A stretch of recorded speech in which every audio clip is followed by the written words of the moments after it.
Hello everyone, welcome to my channel Tips on Mathematics. So class 12th NCERT mathematics का जो है chapter number 3 जो कि हम जानते हैं आव्यूह या फिर मैट्रिक्स के नाम से, बहुत ही इजी टॉपिक है। और जो बच्चे सोच रहे हैं, जो बच्चे डर रहे हैं कि मैथ में हमारा क्या होगा, वो ये समझ लीजिए कि आव्यूह एक ऐसा चैप्टर है आप लोगों के लिए कि आप लोग जो है इस चैप्टर से अच्छे खासे नंबर ला सकते हैं। बस शर्त ये कि आपको जो तरीका बताया जा रहा है उसको आप प्रॉपर तरीके से फॉलो करें और वीडियो लेक्चर को पूरा देखें। ये नहीं कि आधा देखा है और आधा हमने छोड़ दिया है, तो जो बातें बताई जाएंगी वो आप लोगों को अच्छी तरह समझ में नहीं आ पाएगा।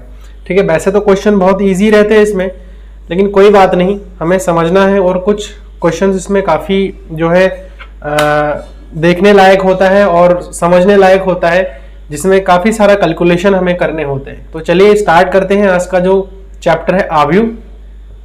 तो सबसे पहले थोड़ा सा इंट्रोडक्शन हम इसमें देख लेते हैं, आव्यूह क्या होता है, उसके बाद हम एक एक करके स्टार्ट करेंगे। तो आव्यूह के लिए बता रखा है, आव्यूह को हम क्या बोलते हैं, मैट्रिक्स बोलते हैं इंग्लिश में। समझ में, बार बार हम आव्यूह नहीं बोलेंगे, हम यहाँ पर मैट्रिक्स एक वर्ड है जिसका हम यूज करेंगे। मैट्रिसेस बोलते हैं जब बहुत सारे मैट्रिक्स हमारे होते हैं तो हम मैट्रिसेस यूज करते हैं, अदरवाइज हम मैट्रिक्स यूज करते हैं। ठीक है, मैट्रिक्स।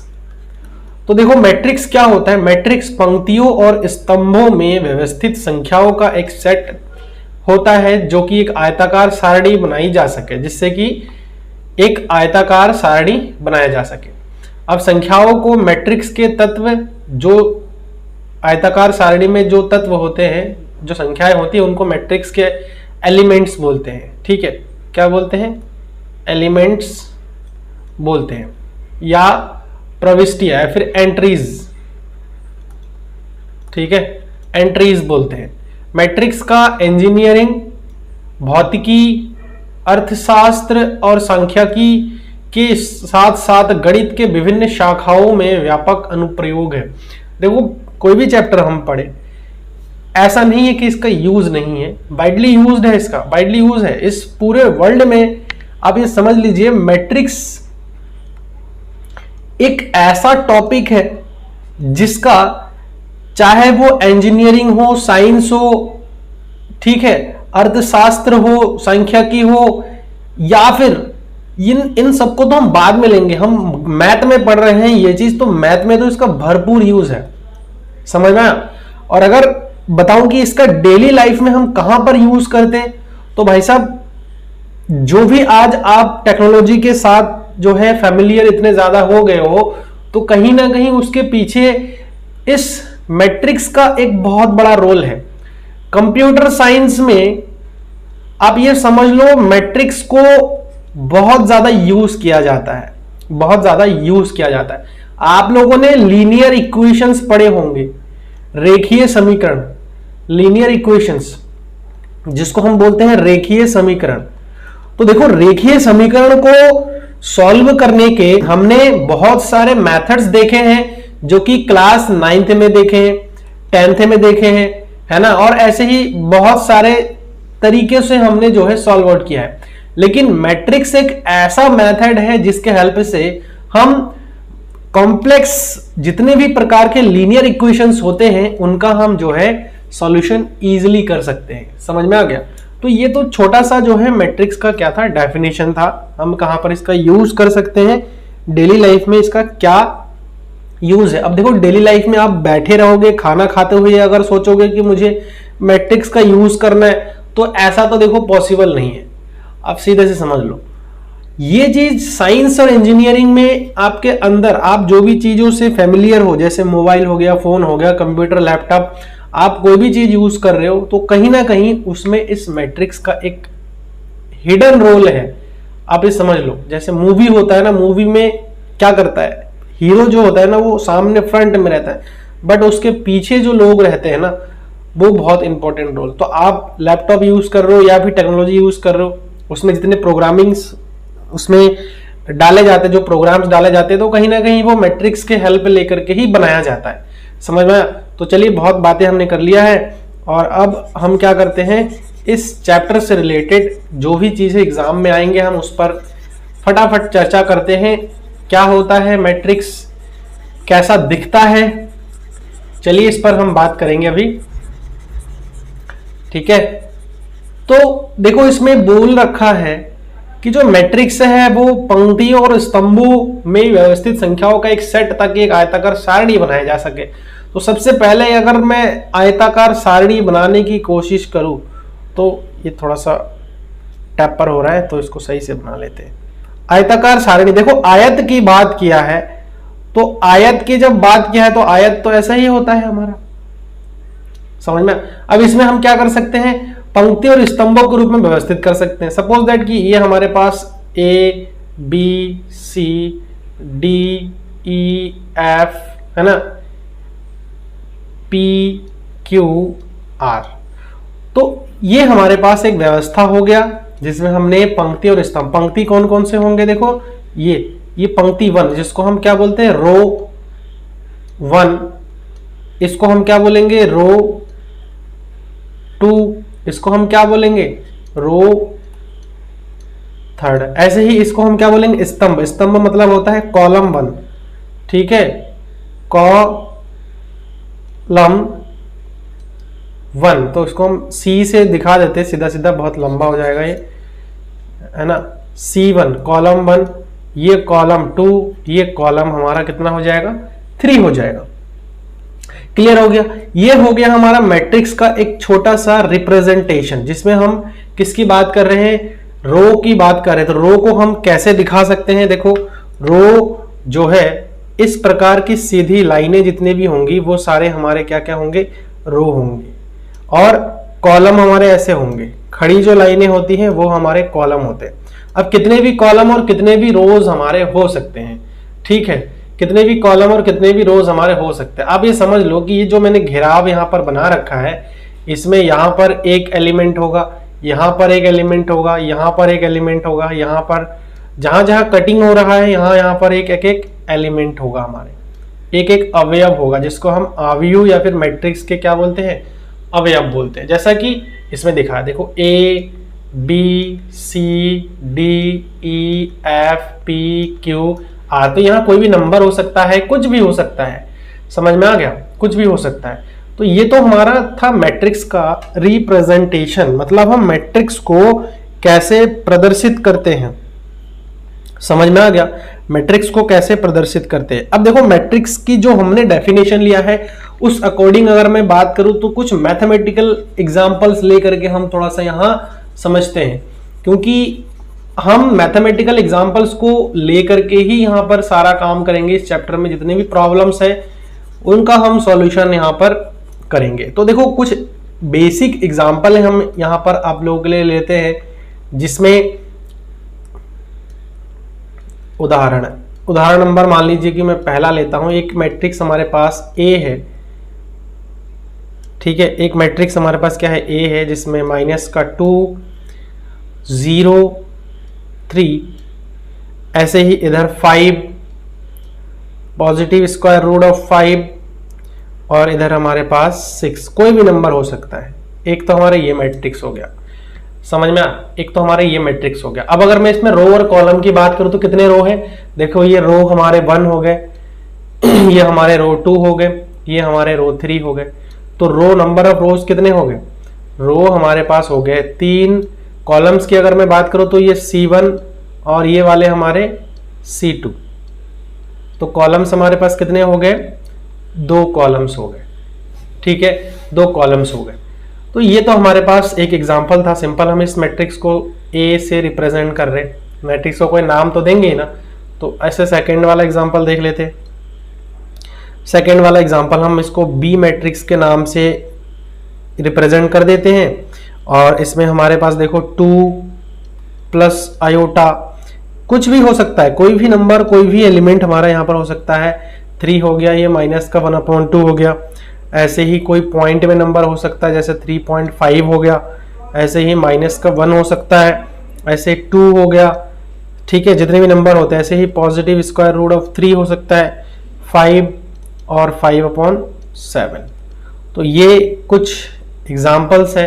इसमें देखो ये आयोटा आपने कॉम्प्लेक्स नंबर पढ़ा होगा, सम्मिश्र संख्या, उसी से आ रहा है। तो देखो इसमें कितने रो है, ये रो 1 हो गया, ये रो 2 हो गया, ये रो हमारा 3 हो गया। ऐसे ही कॉलम कितने हो गए, देखो ये वाली जो खड़ी वाली लाइन है वो हमारी कॉलम होती है, तो ये कॉलम 1 हो गई, ये कॉलम 2 हो गई, ये हमारे पास कॉलम 3 हो गई।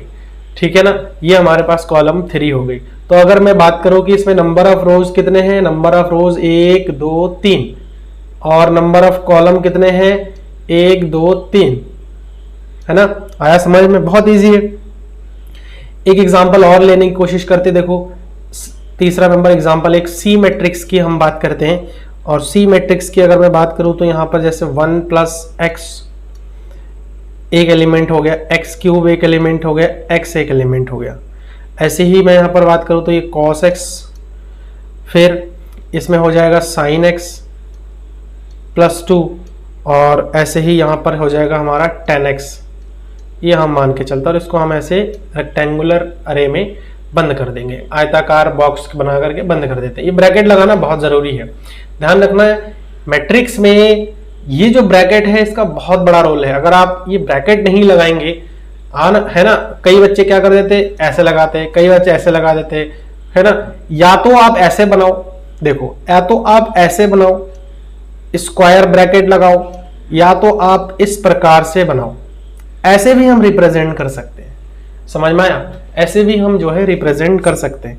तो आई थिंक आप लोगों को क्लियर हो गया है कि मैट्रिक्स को हम कैसे, अब ये सारी चीजें ना आपको इस पूरे चैप्टर में चलते रहेंगे।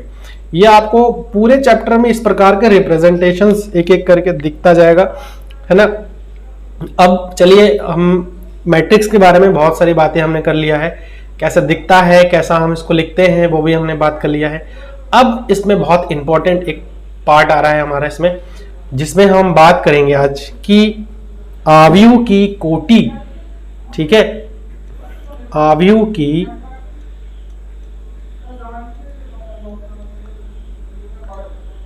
की कोटि। ठीक है, order of a matrix, order of matrix. तो ये बहुत इंपॉर्टेंट है किसी मैट्रिक्स को पहचानना, और मैंने आप लोगों को बहुत सारी चीजें बता दिया है, तो इसमें ज्यादा दिक्कत होने वाली नहीं है।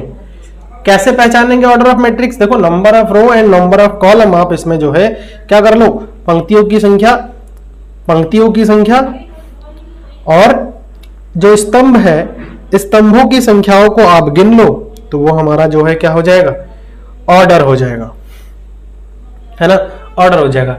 लेकिन अब बहुत बड़ा मैट्रिक्स होगा, जब अब तो छोटे छोटे मैट्रिक्स की हम बात कर रहे हैं, लेकिन जब मैट्रिक्स बड़ा होगा, उसमें बहुत सारे अवयव होंगे, तो आप कैसे निकालोगे। तो चलिए एक सरल ट्रिक है। अगर मेरे पास सपोज दैट कि मेरे पास एक मैट्रिक्स ए है, जिसको मैं रिप्रेजेंट कर रहा हूं ए आई जे से। अब अभी बताऊंगा ये ए आई जे हमारा पास क्या है, ए आई जे से, वेयर जहां पर हम कह सकते हैं कि जो आई है, आई क्या है, आई क्या है, पंक्तियों की संख्या है। क्या है, पंक्तियों की संख्या है। पंक्तियों मतलब रोज, है ना, की संख्या को बता रहा है। ठीक, उसके बाद जे यहां पर क्या है, स्तंभों की संख्या। स्तंभों यानी कि जो हमने कॉलम्स की बात किया है, कॉलम्स की संख्या है। समझ में आ गया, कॉलम्स की संख्या है।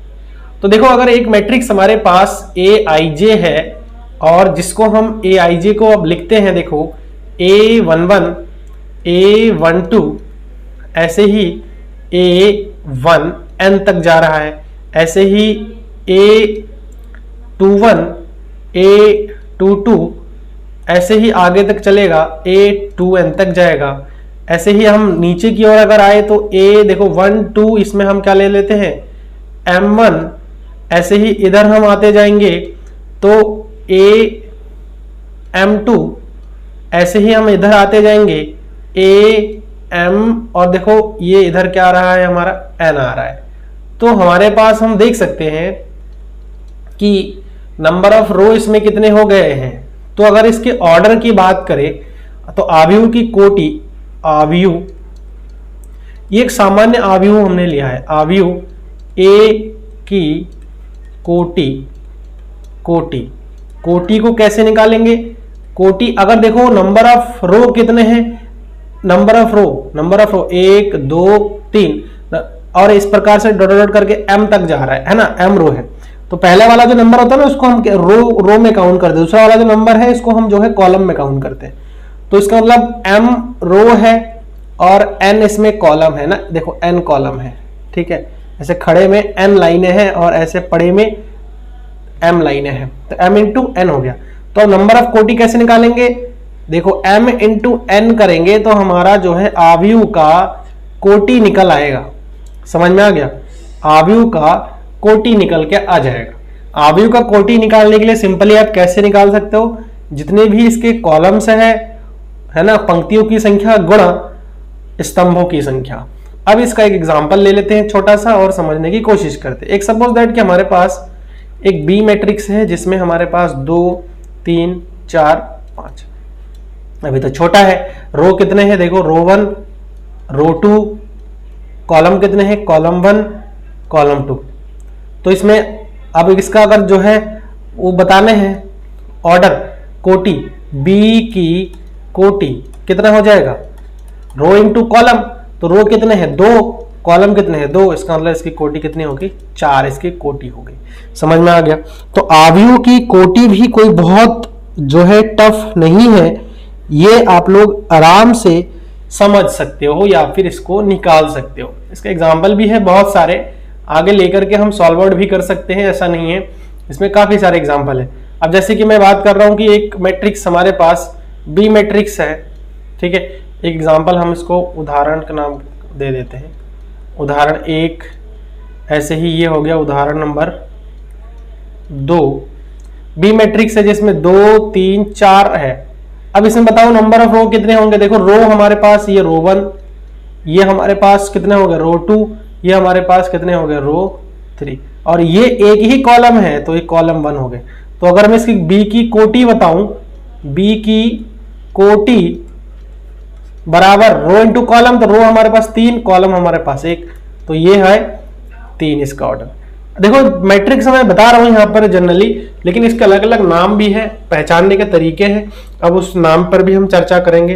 तो धीरे धीरे हम आगे बढ़ रहे हैं, बहुत सारी चीजें इसमें डिस्कशन भी करनी है आप लोगों के साथ, तो आगे बढ़ते हैं और एक एग्जाम्पल लेते हैं छोटा सा, एनसीईआरटी का एग्जाम्पल लेते हैं। आप लोगों को बहुत अच्छी तरह से इसको समझ में आएगा, ऐसा मैं आशा करता हूं। तो उदाहरण नंबर 3 है ये एनसीईआरटी का। देखो इसमें बोल रखा है कि एक ऐसे 3x2 आव्यूह की रचना कीजिए जिसके अवयव, एक हमें कैसा एक मैट्रिक्स बनाना है जो कि 3x2, आपको आप लोगों के पास बुक होगा, आप लोग बुक देख सकते हो, एग्जाम्पल नंबर 3 है एनसीईआरटी के, एग्जाम्पल नंबर 3 है। तो 3x2 का एक मैट्रिक्स बनाना है जिसमें अवयव दे रखा है, अवयव क्या है, ए आई जे किसके बराबर है, 1/2 मॉडुलस आई माइनस 3j, मॉडुलस आई माइनस 3j। तो देखो हमें 3 बाई कितने का बनाना है, 2 बनाना है। इसका मतलब ये पहला वाला रो होता है, दूसरा वाला कॉलम होता है। तो 3 रो होना चाहिए और 2 हमारे पास कॉलम होना चाहिए। तो देखो इसका सॉल्यूशन कैसे करेंगे, माना ए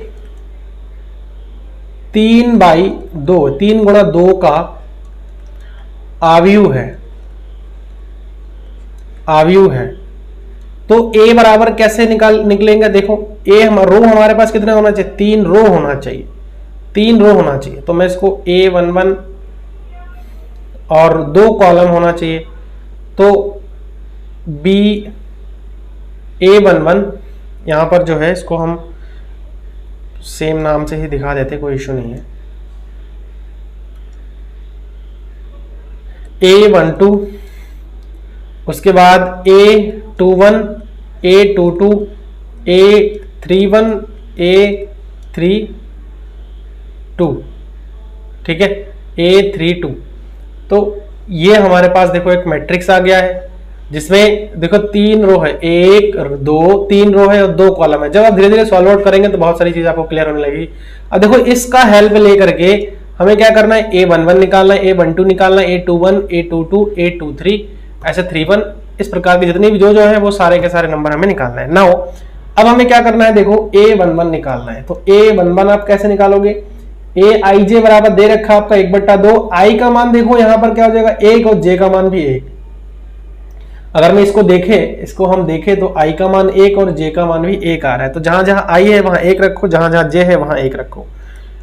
1/2 मॉडुलस मॉडुलस यहां पर हो जाएगा आपका 1 है ना, i के प्लेस पर हमें कितना रखना है, 1 रखना है, -3 इंटू j के प्लेस पर भी 1 रखना है, तो 1/2 मॉडुलस 1 -3 1 जा 3, तो 1/2 मॉडुलस का माइनस का 2 हो जाएगा।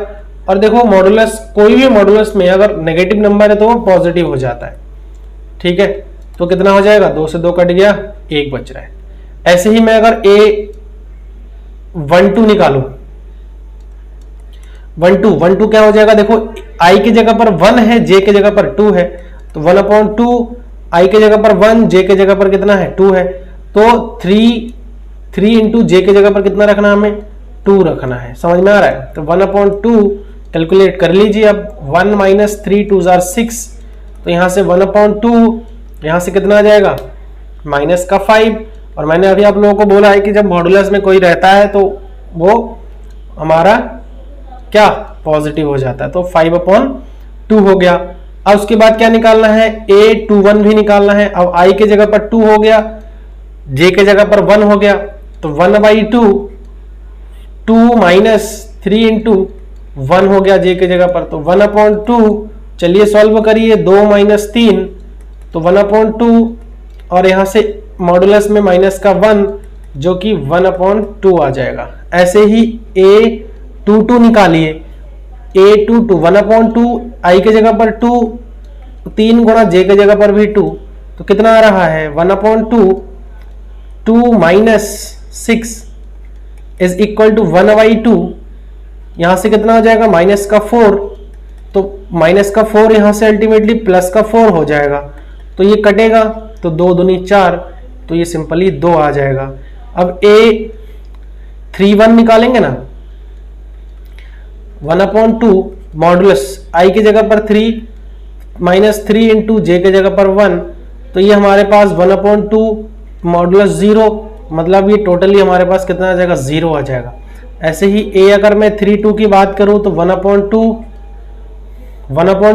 3 -3 इंटू 2 आ जाएगा, तो 1/2 3 - 6, तो 1/2 3 - 6 के प्लेस पर हम माइनस का क्या लिख सकते हैं, 3 लिख सकते हैं, ठीक है, तो ये प्लस का 3/2 हो जाएगा। तो अल्टीमेटली हमारे पास मैट्रिक्स क्या आ गया बनके, अगर मैं A11 की बात करूं तो क्या आ रहा है, 1 आया, 12 की बात करूं वैल्यू पुट करना है, 5/2 आया। ऐसे ही मैं अगर 21 की बात करूं तो 1/2 आया। ऐसे ही मैं अगर 22 की बात करूं तो वो हमारे पास कितना है, 2 आया, है ना, वो हमारे पास कितना है, 2 आया। चलिए इसको थोड़ा सा मिटा लेते हैं और थोड़ा बड़ा कर लेते हैं इसको। अब देखो 231 की मैं बात करूं तो 31 हमारे पास कितना आ रखा है, 0 आ रखा है। 32 की बात करें तो 3/2 आ रखा है, तो ये हमारे पास एक मैट्रिक्स बन गया। आप ये समझ लो क्या क्या हमने इसके वैल्यूज को निकाले एक एक करके, और हमारा इसमें हमने पुट करे, जो वैल्यू आता गया इसमें हमने पुट करते गए। तो ये हमारे जो है एक एग्जाम्पल था, छोटा सा एनसीईआरटी एग्जाम्पल था। यहाँ आपको दिमाग लगाने, बस उसके बाद जो फार्मूला दिया हुआ रहेगा, अभी हर क्वेश्चन में अलग अलग हो सकता है, उसमें कोई बड़ी बात नहीं है। आपके हर जितने भी क्वेश्चंस होंगे उन सारे के सारे क्वेश्चंस में अलग अलग होंगे। तो चलिए अब कुछ आव्यूह के प्रकार पर बात करते हैं, है ना, टाइप्स ऑफ मैट्रिक्सेस। तो यहां पर हम आव्यूह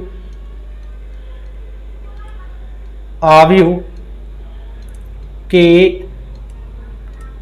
प्रकार, तो आव्यूह के प्रकार की अगर मैं बात करूं तो बहुत प्रकार के आव्यूह होते हैं। सबसे पहला जो आव्यूह आता है वो हमारा आता है स्तंभ आव्यूह। क्या, स्तंभ आव्यूह। स्तंभ आव्यूह स्तंभ आव्यूह क्या होता है? देखो, ऐसा आव्यूह, चलिए मैं आप लोगों को यहां पर सुविधा के लिए लिख भी देता हूं,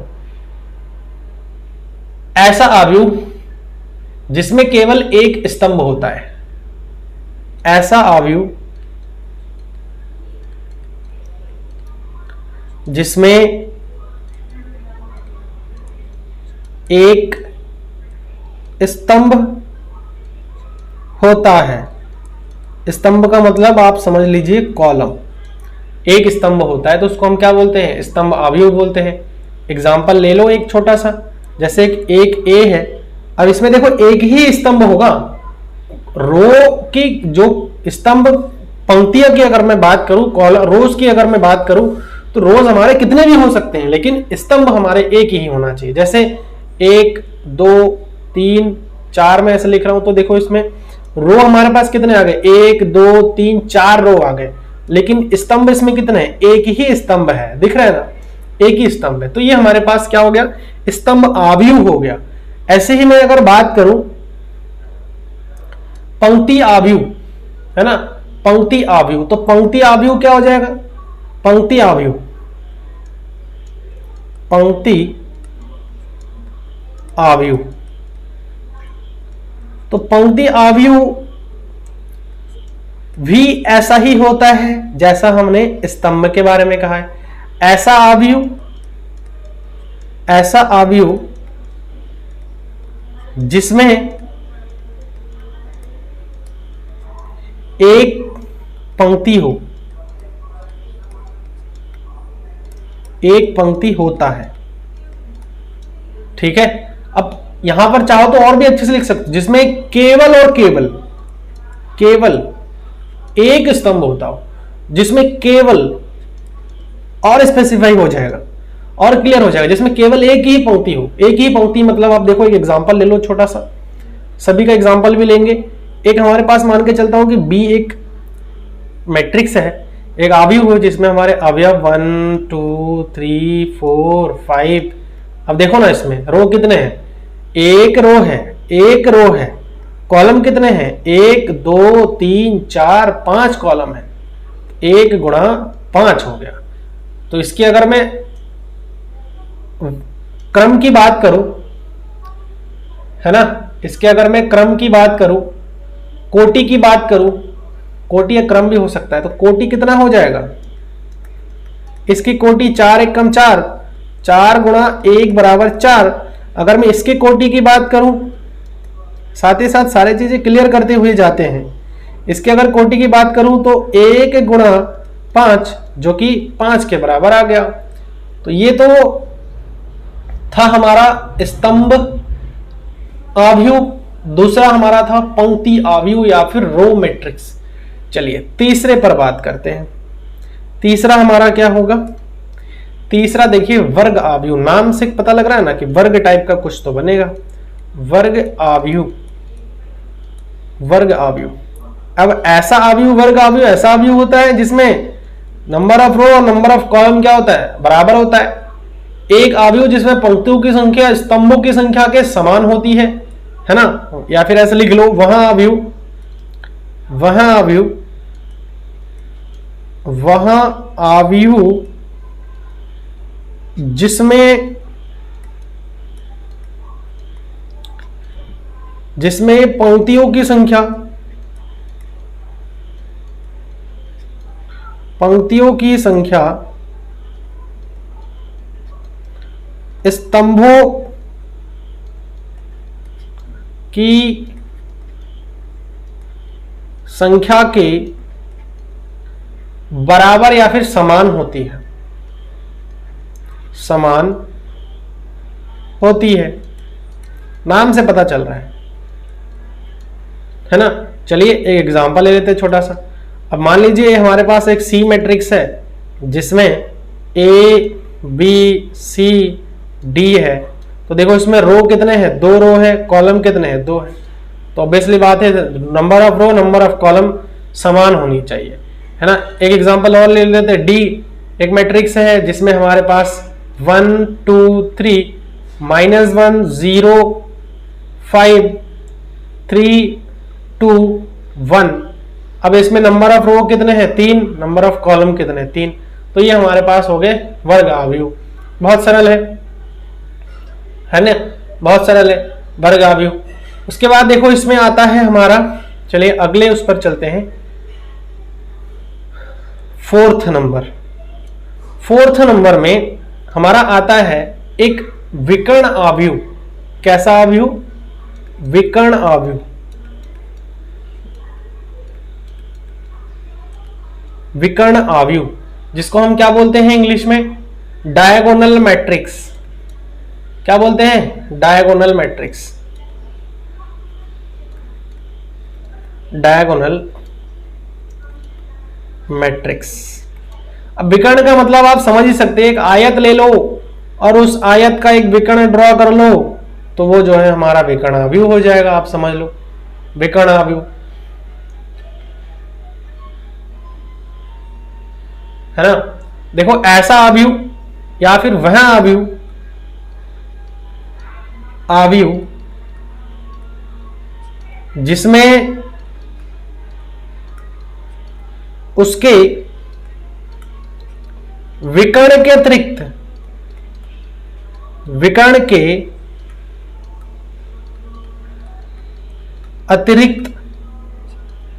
सभी अवयव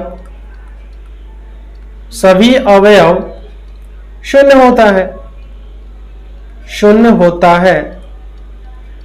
होता है। क्लियर? मतलब एक ऐसा अवयव, विकर्ण अवयव जो है एक ऐसा अवयव होता है जिसमें उसके विकर्ण के अलावा, विकर्ण के अतिरिक्त सभी अवयव शून्य होता है। तो चलिए एग्जांपल लेते हैं तो ज्यादा बेहतर समझ में आएगा, क्योंकि हम डेफिनेशन तो बात तो कर ही रहे हैं। लेकिन देखो अगर हम विकर्ण अवयव, एक ए अवयव है मान लीजिए, अब इसमें देखो एक एलिमेंट हमारे पास है मान लीजिए 4, इसमें रो कितने हैं, कॉलम कितने, एक ही, इसका विकर्ण तो एक ही होगा ना, तो ये तो ए अवयव हो जाएगा, है ना। इसकी कोटि कितनी हो जाएगी? 1 हो जाएगी। ठीक है, इसकी कोटि कितनी हो जाएगी? रो और कॉलम इसमें 1 ही है। एक बी मैट्रिक्स ले लेता हूं, देखो इसमें, जिसमें 1 हो गया, 0 हो गया, 0 हो गया और ये 2 हो गया। तो इसमें देखो ये विकर्ण है हमारे, क्या है? ये हमारे इसके विकर्ण है, ये हमारे इसके विकर्ण है। विकर्ण मतलब डायगोनल, डायगोनल पढ़ा होगा ना आप लोगों ने, है ना। तो ये विकर्ण है। तो इसके जो रो कितनी है? रो देखो इसमें विकर्ण के अलावा बाकी जितने एलिमेंट्स है वो सारे के सारे क्या है? 0 है। अब इसमें विकर्ण क्या है? इसमें तो कुछ है ही नहीं, इसमें एक ही एलिमेंट है, तो इसमें ना विकर्ण है ना बाकी एलिमेंट तो है ही नहीं, एक ही एलिमेंट है, तो 0 नहीं होना चाहिए। तो इसमें हमारे पास देखो रो कितने हैं? रो 1, रो 2, 2 रो है और 2 कॉलम है। इसका मतलब इसकी कोटि कितनी हो गई भैया? कोटि तो इसकी हो गई हमारे पास 2 गुणा 2 मतलब हो गए 4। चलिए एक एग्जांपल और लेते हैं और उसके माध्यम से भी समझने की कोशिश करते हैं। तो एक एग्जांपल सी हम लेते हैं। अब मान लीजिए यहां पर √3 है, 0 है, 0 है, ये 0 है, यहां पर भी √3 है, ये 0 है, ये भी 0 है, ये भी 0 है और यहां पर भी √3 है। अब ये देखो ना, यहां पर विकर्ण हमारे पास 0 नहीं है, बाकी जितने भी एलिमेंट्स हैं वो हमारे सारे के सारे 0 है। तो इसका मतलब क्या हो जाएगा? ये एक विकर्ण अवयव हो जाएगा। तो इसके रो 1 2 3 रो है, कॉलम 1 2 3 इसमें कॉलम है। तो इसकी कोटि कितनी हो गई भैया? इसकी कोटि हमारी हो गई 3 गुणा 3 बराबर 9 हो गई इसकी कोटि। समझ में आ गया? इसकी कोटि कितनी होगी? 3 हो। चलिए समझ में आ गया होगा आप लोगों को आई थिंक। उसके बाद हम पढ़ते हैं, देखो एक अदिश विकर्ण अवयव हो गए। उसके बाद आता है हमारे पास एक अदिश अवयव जिसको हम बोलते हैं स्केलर मैट्रिक्स। चलिए बात करते हैं इस पर भी। ये सारे आपको समझने की जरूरत है, इसकी आगे भी यूज है, तभी मैं बोल रहा हूं। ठीक है, कौन सा अवयव? ये है हमारे पास एक अदिश अवयव। अदिश अवयव, इसको हम क्या बोलते हैं? स्केलर। आप लोगों ने अदिश का नाम सुना होगा ना फिजिक्स में, हाँ तो वही है स्केलर मैट्रिक्स। स्केलर मैट्रिक्स एक विकर्ण अवयव, अदिश अवयव कब कहते हैं? यदि इसके विकर्ण के अवयव समान होते हैं, समझ में आया? इसके विकर्ण के अवयव समान होते हैं, ठीक है। वहां विकर्ण आव्यूह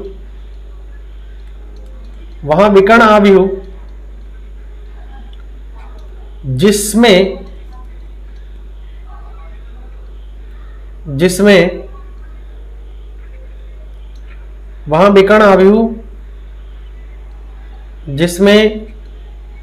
उसके विकर्ण के सभी अवयव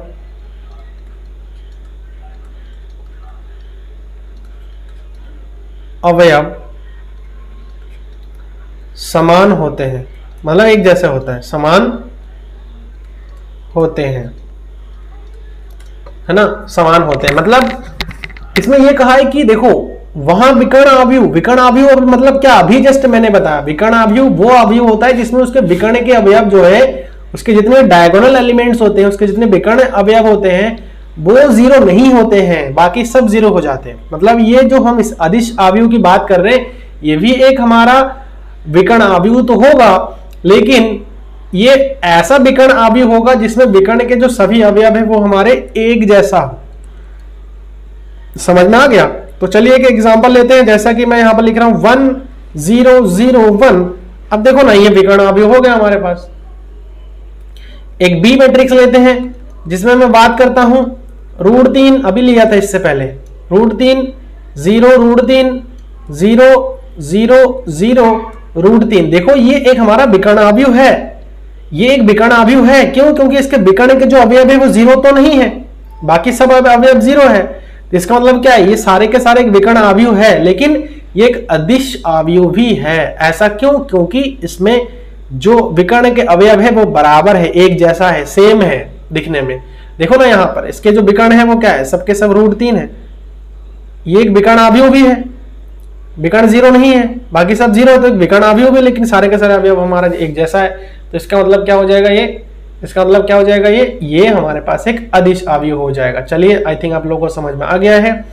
अगले आव्यूह पर बात करते हैं, और जो अगला आव्यूह हमारे पास आ रहा है वो है तत्समक आव्यूह।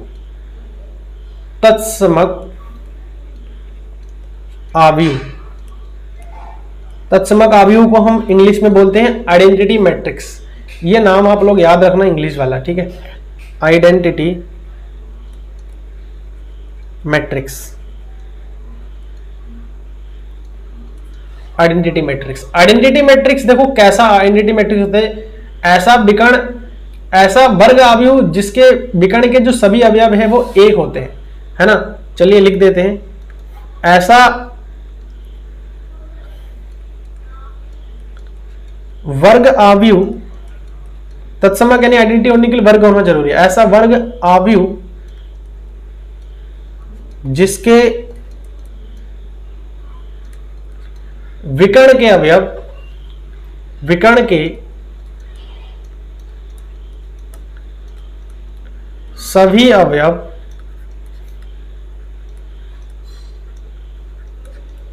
एक होते हैं तथा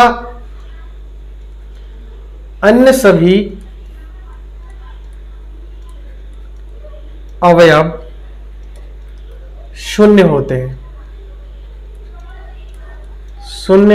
समझ में आ गया? तो एग्जांपल एक छोटा सा ले लेते हैं, यहां पर भी कोई ऐसा है नहीं, इसमें एक एग्जांपल हम ले लेते हैं। जैसे कि मैं कह रहा हूं कि 1 0 0 1, तो देखो ना सब 1 है विकर्ण वाले अवयव।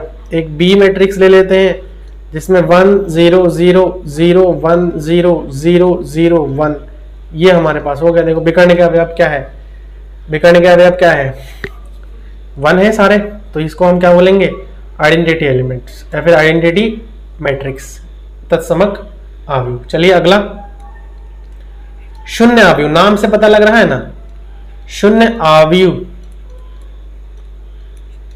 आव्यूह में क्या होता है, जीरो मैट्रिक्स, या फिर हम इसको नल मैट्रिक्स भी बोलते हैं। क्या बोलते हैं, नल मैट्रिक्स, है ना। नल मैट्रिक्स मतलब वे आव्यूह वे अवयव या फिर वह अवयव जिसके सभी अवयव शून्य हो, शून्य या फिर जीरो हो, तो उसको हम क्या बोलेंगे? नल मैट्रिक्स बोलेंगे या फिर शून्य अवयव बोलेंगे। जैसा मान लीजिए एक मैट्रिक्स हमारे पास ए है, इसके सारे अवयव जीरो है। एक मैट्रिक्स हमारे पास बी है 2/2 का, इसके सारे अवयव जीरो। देखो मैट्रिक्स जीरो होने पर उसके जो कोटि है वो जीरो नहीं होगा, इस बात का ध्यान रखना। कोटि 1, इसका 1 हो जाएगा, इसका 2 हो जाएगा, 2/2 का है ना। सी, इसका जो कोटि हो जाएगा, देखो ये जीरो हम बना लेते हैं, ये जीरो बना लेते हैं। ऐसे ही एक डी मैट्रिक्स हम ले लेते हैं। अच्छा, ये वर्ग अवयव होना चाहिए, शून्य अवयव नहीं, कोई जरूरी नहीं है वर्ग होना, ठीक है ना, कोई जरूरी नहीं है वर्ग हो। इसमें जो है 0 0 0 0 0 0 0 0 0, ये हमारे पास एक कोटि अवयव हो गया, शून्य अवयव। समझ में आ गया? तो ये तो हमारे पास कुछ अवयव के प्रकार था। आई थिंक आप लोगों को समझ में आ गया है। अब अवयव में समानता की बात करेंगे। देखो एक टॉपिक आ रहा है इसमें, अवयव की समानता। अवयव की समानता मतलब इक्वालिटी ऑफ मैट्रिसेस। क्या चीज? Equality of matrices. मैट्रिसेस, अब इक्वालिटी ऑफ मैट्रिसेस में देखो दो अवयव बराबर तब होते हैं जब उनके अवयव हमारे क्या होते हैं? बराबर होते हैं। जैसा कि दो अवयव, देखो दो कोई भी दो चीजों की इक्वालिटी, समानता की बात हम तब करते हैं ना जब हमारे सामने 2 या 3 चीजें होती है ना। मिनिमम 2 चीजें होनी चाहिए तभी हम उसके समानता की बात कर सकते हैं। तो अगर मैं एक मैट्रिक्स ले रहा हूं, मान लीजिए कि एक मैट्रिक्स, एग्जांपल से समझते हैं, ज्यादा डीपली नहीं जाएंगे इसमें। एक मैट्रिक्स हमारे पास मान लीजिए 1 2 0 1 है, और दूसरा मैट्रिक्स बी है, वो भी 1 2 0 1 है। तो हम कह सकते हैं ना A is equal to B. Simple है, मतलब उसके अवयव जो है बराबर होनी पड़ेगी। कोई भी दो अवयव समान अवयव या इक्वल मैट्रिक्स तब कहेंगे जब उनके अवयव भी कैसा हो? उसके संगत अवयव भी बराबर हो। इसका मतलब ए के प्रत्येक अवयव बी के संगत अवयव के समान हो, है ना। क्या हो जाए? ए के प्रत्येक अवयव बी के संगत अवयव के बराबर हो। बराबर हो, आया समझ में? ये एक डेफिनेशन के तौर पर भी आप इसको यूज कर सकते हो। मतलब संगत का मतलब क्या है कि पहला जो एलिमेंट है पहले के इसके बराबर होना चाहिए, दूसरा दूसरे के, तीसरा तीसरे के, चौथा चौथे के, ऐसे ही। तो ये हमारे पास इक्वालिटी ऑफ मैट्रिसेस हो गई। तो आई थिंक ये चीज आप लोगों को क्लियर हो गया है। अब इसमें एक एनसीईआरटी का एग्जांपल आ रहा है। तो एग्जांपल नंबर 4 की अगर मैं बात करूं तो इसमें बोल रखा है कि यदि आपके पास एक मैट्रिक्स है जो कि कुछ इस प्रकार से है, x+3 z+4 और 2y-7 -6 a-1 0 b-3 -21 और 0 बराबर दे रखा है 0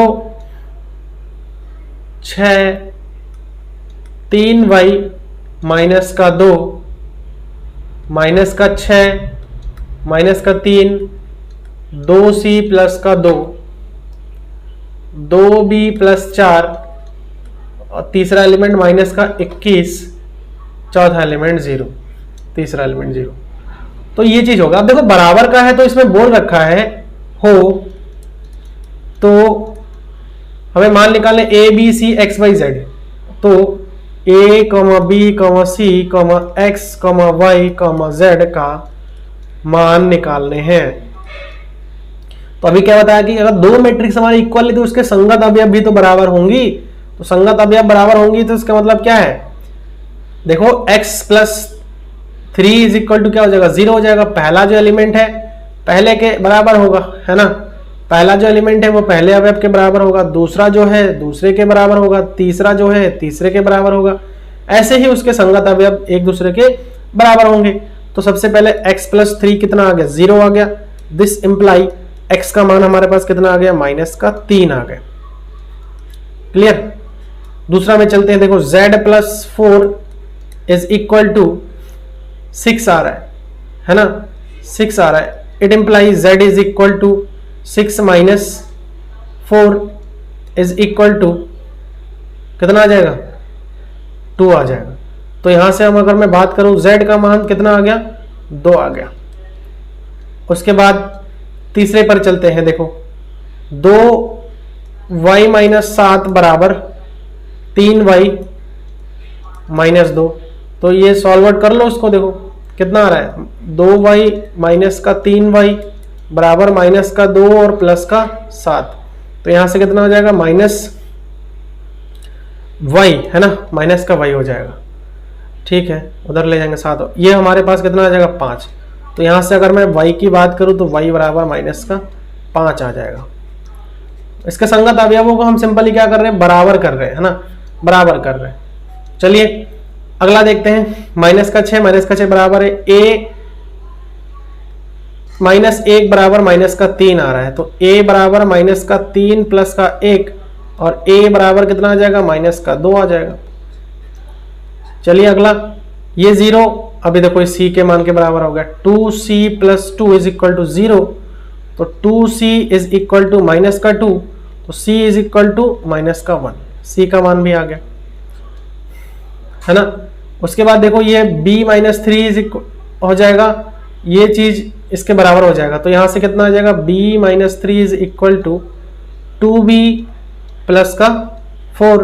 तो यहां से b -2b is equal to plus का 4 प्लस का 3। तो यहां से हो जाएगा माइनस का b बराबर 4 और 3 7। तो b बराबर यहां से कितना आ जाएगा, -7 आ जाएगा। तो ये a का मान आ गया, b का मान आ गया, c का मान आ गया, a का मान आ गया, b का मान आ गया, c का मान आ गया, x का मान आ गया, y का मान आ गया, z का मान आ गया। तो यही तो हमें निकालने थे। बस इसमें क्या कॉन्सेप्ट लगानी थी, ये इक्वल वाली पहचाननी थी। समझ में आ गया, ये इक्वल वाली पहचाननी थी। अब चलिए, ये तो हमारे पास था एग्जाम्पल नंबर 4। अब इसमें एक एग्जाम्पल और भी लेते हैं जो कि NCERT का एग्जाम्पल है, और ऐसे ऐसे क्वेश्चन आपको मिलेगा। एग्जाम्पल नंबर 5, तो इसमें दे रखा है, यदि हमारे पास एक मैट्रिक्स है जो कि 2a plus b, a minus 2b, 5c minus d और 4c प्लस 3d, ये हो गए। बराबर दे रखा है 4 माइनस का 3, 11, 24 हो गए। तो इसमें पूछा है कि हमें a का मान, b का मान, c का मान और d का मान। क्लियर, क्वेश्चन आप लोग देखते रहिएगा। तो देखो इक्वल मैट्रिक्स है तो इसके आपस में जो संगत अवयव है वो बराबर होंगे। इसका मतलब क्या है, 2a प्लस b बराबर 4 हो रहा है। अब यहां पर देखो ना, 2a माइनस 2b बराबर हो रहा है -3 आ गया। उसके बाद देखो यहां पर 5c माइनस d बराबर हो रहा है 11, ऐसे ही 4c प्लस 3d बराबर हो रहा है 24। अब ये तो हमारे पास ना वो वाले इक्वेशंस आ गए, रेखीय समीकरण वाला, जो आप लोग क्लास 10th में सॉल्व करते थे। अब आप भैया इसमें जब आप सॉल्व आउट करेंगे ना, तो a का मान 1 आ रहा है, b का मान 2 आ रहा है, c का मान 3 आ रहा है और d का मान 4 आ रहा है। तो आप लोग इसको करके एक बार देख लीजिए, नहीं आ रहा है कुछ तो मुझे कमेंट करके बता दीजिए, वहां पर मैं बताऊंगा कैसे सॉल्व करना है। ये बेसिकली आपका वही इक्वेशंस है जो क्लास 9th और 10th में आप लोगों ने सॉल्व कर रखा है। बहुत सिंपल था, तो मैंने आप लोगों को बता दिया है। तो आज का जो लेक्चर था इसमें हम इसको यहीं पर ही खत्म करेंगे कि बहुत सारे बेसिक बातें हमने किया है। ठीक है, आप लोगों को कैसा लगा लेक्चर जरूर बताएं मुझे। वीडियो सही लगे तो इसको लाइक जरूर करना, और चैनल पर नए हैं तो इसको सब्सक्राइब जरूर कर लेना, साथ में नोटिफिकेशन बेल को भी प्रेस कर लीजिए। और अगर लगता है कि ये चैनल आप लोगों के लिए हेल्पफुल है तो अपने फ्रेंड्स लोगों के साथ भी इसको शेयर कीजिए ताकि उनको भी इससे हेल्प हो सके। So thanks for watching this video.